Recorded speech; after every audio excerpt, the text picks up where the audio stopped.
Saudara-saudara kekasih di dalam Tuhan Yesus, puji Tuhan kita masih diberi kesempatan bertemu di dalam acara renungan harian GP Kris Pangkal Pinang.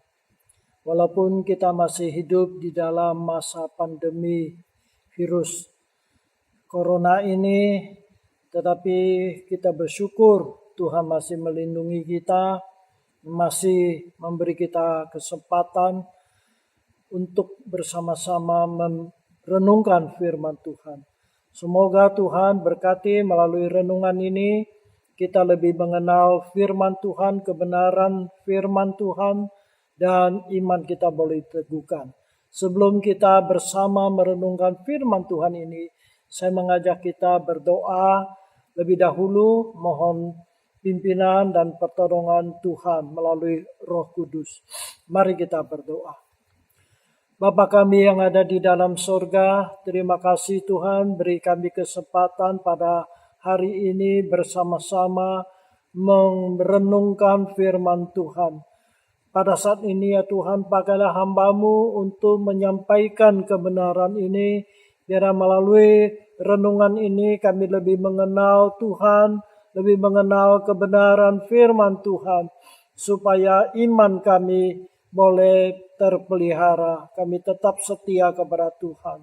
Inilah permohonan kami. Terima kasih Tuhan, dalam nama Yesus kami berdoa. Amin. Saudara-saudara sekalian, kita tahu bahwa virus corona ini sejak akhir tahun 2019 ditemukan di Wuhan, di RRC. Dan virus ini begitu cepat berkembang, menyebar ke seluruh dunia. Sehingga semua negara, penduduk dunia ini telah terpapar oleh virus ini. Dan virus ini sungguh menakutkan, menghancurkan segala sistem-sistem yang ada di dalam dunia ini. Inilah yang kita hadapi pada hari ini. Dan yang meresahkan kita adalah sampai hari ini belum ada obat yang betul-betul 100% bisa menyembuhkan penyakit yang dibawa oleh virus ini. Juga sampai sekarang belum ada vaksin yang bisa kita pakai. Kita bersyukur kepada Tuhan karena para pakar berlomba-lomba, berusaha siang malam untuk menemukan atau menciptakan vaksin ini. Ya, kita bersyukur ya di Indonesia sekarang sudah ada kerjasama dengan RRC, sudah ada vaksin yang didatangkan tetapi masih dalam tahap percobaan. Tahap yang ketiga, kita doakan supaya vaksin ini dapat berhasil dengan baik sehingga dapat diproduksi secara massal sehingga penyakit ini dapat kita hadapi atau kita singkirkan atau disembuhkan. Nah, saudara sekalian, kalau virus corona ini membawa dampak yang begitu dahsyat, sungguh membuat kita menjadi khawatir bahkan ketakutan. Tetapi saudara sekalian, apakah kita pernah berpikir bahwa ada satu macam virus lagi yang lebih hebat, lebih mengerikan, lebih mematikan dari virus corona ini, yaitu virus dosa. Oleh sebab itu pada hari ini saya mengajak kita melihat virus corona dan virus dosa ini. Saudara sekalian, ketika Allah mencipta dunia ini, bumi ini begitu indah. Dan manusia pertama Adam dan Hawa, mereka tinggal di dunia yang sangat-sangat indah yang Tuhan ciptakan untuk manusia. Yang kita sebut Taman Eden. Nah, saudara sekalian, tetapi sayangnya manusia telah melanggar perintah Tuhan. Tuhan telah mengingatkan Adam dan Hawa bahwa semua buah-buahan yang ada di Taman Eden mereka boleh makan sesuka hati mereka. Tetapi ada satu pohon yang buahnya mereka tidak boleh makan. Nah, saudara sekalian, saya bacakan di dalam Kejadian pasal 2 ayat 16 dan 17. Ini peringatan Tuhan kepada Adam dan Hawa sebelum mereka berbuat dosa. Demikian firman Tuhan. Lalu Tuhan Allah memberi perintah ini kepada manusia, yaitu Adam. Semua pohon dalam taman ini boleh kau makan buahnya dengan bebas.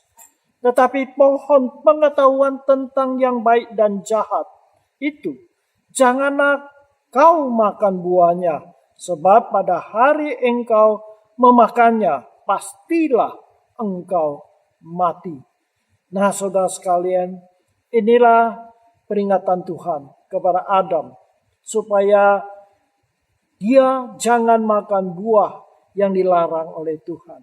Tetapi sayang sekali, dari Alkitab kita tahu bahwa Adam telah digoda oleh iblis, yaitu melalui ular kepada istrinya si Hawa, kemudian mereka makan buah. Nah, saudara sekalian, apa akibatnya? Tuhan sudah ingatkan mereka sebelumnya. Akibat yang mereka lakukan adalah demikian. Sungguh mengerikan. Di dalam Kejadian pasal 3 ayat 16 sampai 19. Tuhan berkata demikian. Susah payahmu waktu mengandung. Ini kepada Hawa si perempuan itu. Susah payahmu waktu mengandung akan kubuat sangat banyak. Dengan kesakitan engkau akan melahirkan anakmu. Namun engkau akan birahi kepada suamimu dan ia akan berkuasa atasmu. Lalu firman-Nya kepada manusia itu, karena engkau mendengarkan perkataan istrimu dan memakan dari buah pohon yang telah kuperintahkan kepadamu, jangan makan daripadanya. Maka terkutuklah tanah karena engkau. Dengan bersusah payah engkau akan mencari rezekimu dari tanah seumur hidupmu. Semak duri dan rumput duri yang akan dihasilkannya bagimu. Dan tumbuh-tumbuhan di padang akan menjadi makananmu.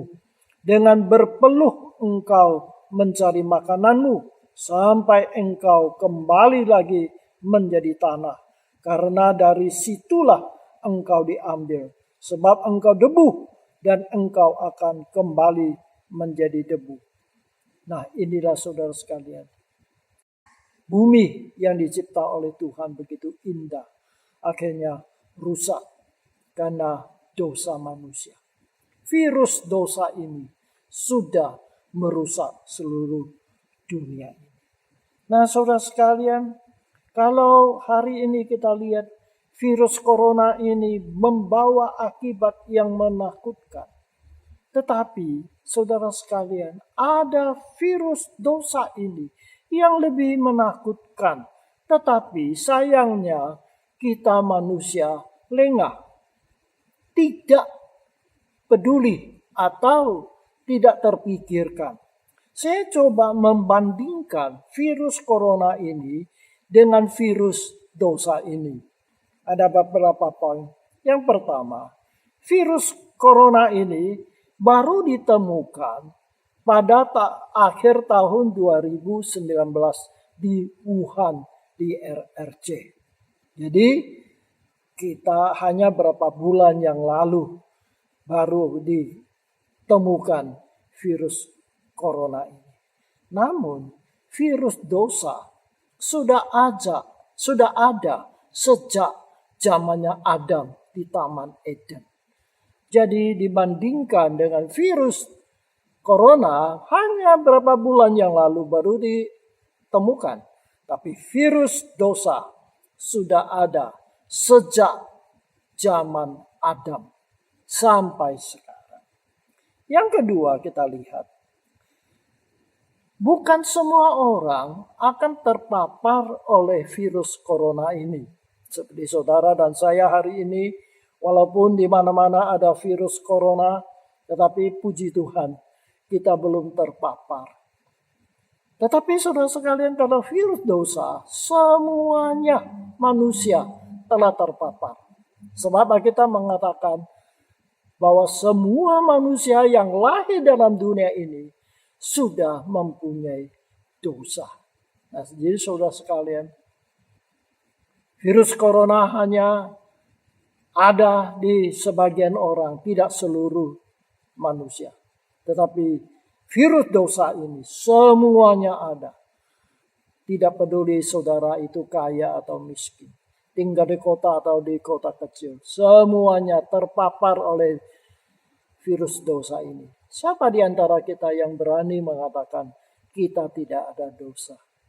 Mungkin dosa kita tidak diketahui oleh orang, tidak dilihat orang.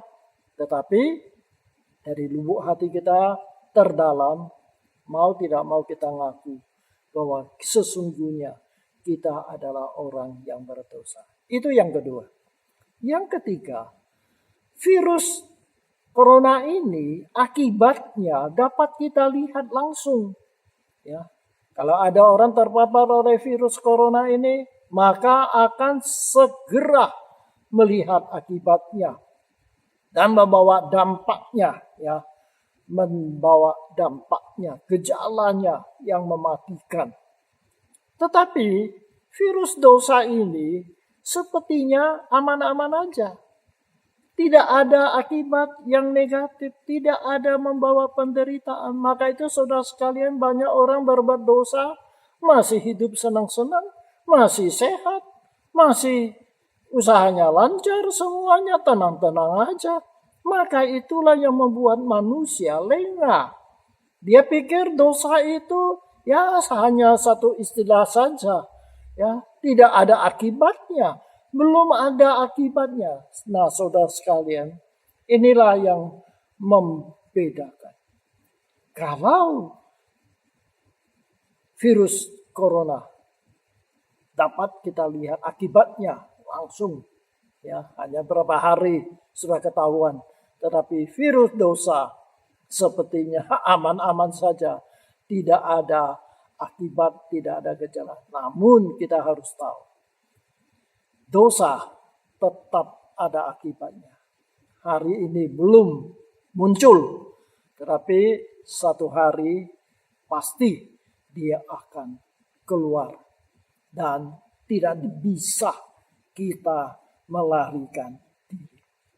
Yang keempat, virus corona ini dapat terpapar oleh seseorang, namun tubuh manusia dicipta oleh Tuhan sehingga manusia bisa menghasilkan penangkalnya. Nah, saudara sekalian, banyak pakar atau dokter mengatakan bahwa seseorang dapat sembuh atau tidak sembuh dari virus corona ini tergantung kesehatan orang itu, daya tahan tubuh itu. Jadi ada banyak orang walaupun terpapar oleh virus corona ini, tetapi karena daya tahan tubuhnya kuat sehingga mereka akhirnya bisa sembuh dari virus corona ini. Tetapi kalau virus dosa, tidak ada seorang pun yang dapat melepaskan diri. Akibat dari virus dosa ini, tidak ada seorang pun dapat melepaskan diri. Harus menerima akibatnya. Mungkin hari ini tidak, tetapi pasti satu hari. Apakah di dunia ini atau di dunia akhirat nanti. Yang kelima, kalau virus corona ini membawa penderitaan, penyakit, bahkan kematian. Tetapi itu hanya terjadi ada di dalam dunia ini. Ketika kita masih hidup dalam dunia ini. Kalau kita sudah mati, virus corona ini sudah tidak apa-apa lagi terhadap kita. Tetapi virus dosa ini bukan hanya membawa akibat yang harus kita alami sekarang, tetapi juga membawa akibat di dunia yang kekal, yaitu kebinasaan yang kekal.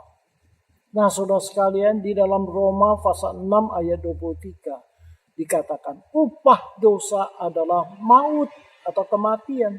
Maut atau kematian ini bukan hanya kematian jasmani, yaitu roh jiwa kita berpisah dengan tubuh, tetapi yang lebih mengerikan adalah roh jiwa kita dihukum di dalam penderitaan yang kekal di dalam api neraka. Itulah yang lebih mengerikan. Sekali lagi saudara sekalian, kalau virus corona ini hanya membawa akibat bagi kita selama kita hidup dalam dunia ini. Sakit penyakit, akhirnya mati. Tetapi kalau sudah mati, ya udah. Virus corona ini tidak bisa apa-apa lagi terhadap kita. Tetapi virus dosa bukan hanya membawa akibat ketika kita ada dalam dunia ini, tetapi lebih mengerikan adalah di dalam api neraka yang kekal. Oleh sebab itu saudara sekalian, kita harus waspada supaya kita berjaga-jaga, supaya kita jangan lengah terhadap dosa ini. Ya, karena dosa ini akan membawa kita kepada hukuman yang kekal. Nah, saudara sekalian, di dalam kitab Wahyu memberitahukan kepada kita bahwa pada satu saat kita meninggal dunia ini, maka kita akan menderita di dalam api neraka yang kekal. Saya bacakan di dalam Wahyu pasal 21 ayat 8. Demikian tercatat. Wahyu 21 ayat 8. Tetapi orang-orang penakut, orang-orang yang tidak percaya, orang-orang keji, orang-orang pembunuh, orang-orang sundal, tukang-tukang sihir, penyembah-penyembah berhala, dan semua pendusta, mereka akan mendapat bagian mereka di dalam lautan yang menyala-nyala oleh api dan belerang. Inilah kematian yang kedua. Saudara sekalian, kita menyebut api neraka itu adalah kematian yang kedua. Bagi orang-orang yang berdosa, hidup di dalam dosa, maka ada akibatnya yang kekal. Oleh sebab itu saudara sekalian, pada hari ini saya mengajak kita, mari kita selesaikan masalah dosa kita, virus dosa ini. Supaya jangan sampai nanti kita menderita di dalam penderitaan yang kekal, di dalam api neraka. Bagaimana kita dapat melepaskan diri dari virus dosa ini? Ada penangkalnya? Ada. Saya bacakan di dalam Yohanes pasal 3 ayat 16 sampai 18. Yohanes pasal 3 ayat 16 sampai 18 berkata demikian. Karena begitu besar kasih Allah akan dunia ini, sehingga ia telah mengaruniakan anaknya yang tunggal, supaya setiap orang yang percaya kepadanya tidak binasa, melainkan peroleh hidup yang kekal. Sebab Allah mengutus anaknya ke dalam dunia bukan untuk menghakimi dunia, melainkan untuk menyelamatkan oleh Dia. Barang siapa percaya kepadanya, ia tidak akan dihukum. Barang siapa tidak percaya, ia telah berada di bawah hukuman, sebab ia tidak percaya dalam nama anak tunggal Allah. Amin. Inilah saudara sekalian, Tuhan telah memberi kita jalan keluar, melepaskan diri dari akibat virus corona ini, yaitu melalui darahnya Tuhan Yesus. Oleh sebab itu saudara sekalian, marilah kita datang kepada Tuhan Yesus untuk menerima anugerah pengampunan dosa, supaya pada satu hari ketika kita meninggal dunia ini, kita tidak lagi dibawa ke tempat penghakiman, ke tempat penderitaan yang kekal. Tetapi Tuhan telah menyediakan bagi kita tempat yang bahagia. Saudara sekalian, virus corona menakutkan. Tetapi yang lebih menakutkan adalah virus dosa yang membawa penderitaan yang kekal di dalam api neraka. Kiranya Tuhan menolong kita. Amin. Mari kita berdoa.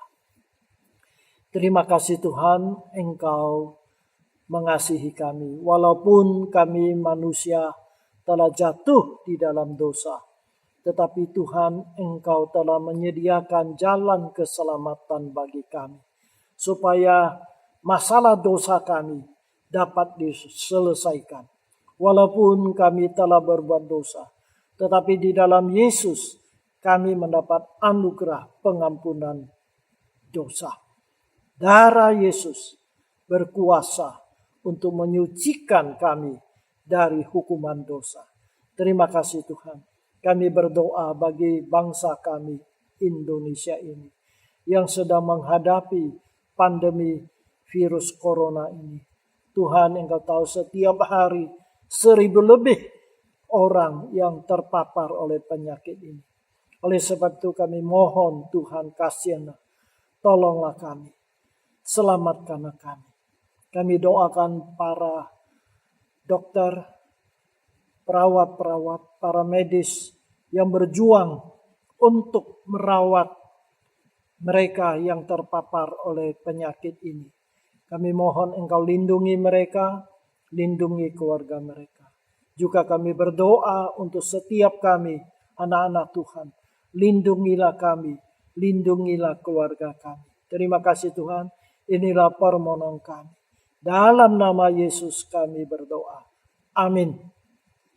Terima kasih saudara sekalian, kiranya Tuhan menolong kita. Sampai berjumpa lagi pada kesempatan yang akan datang. Terima kasih, Tuhan berkati. Amin.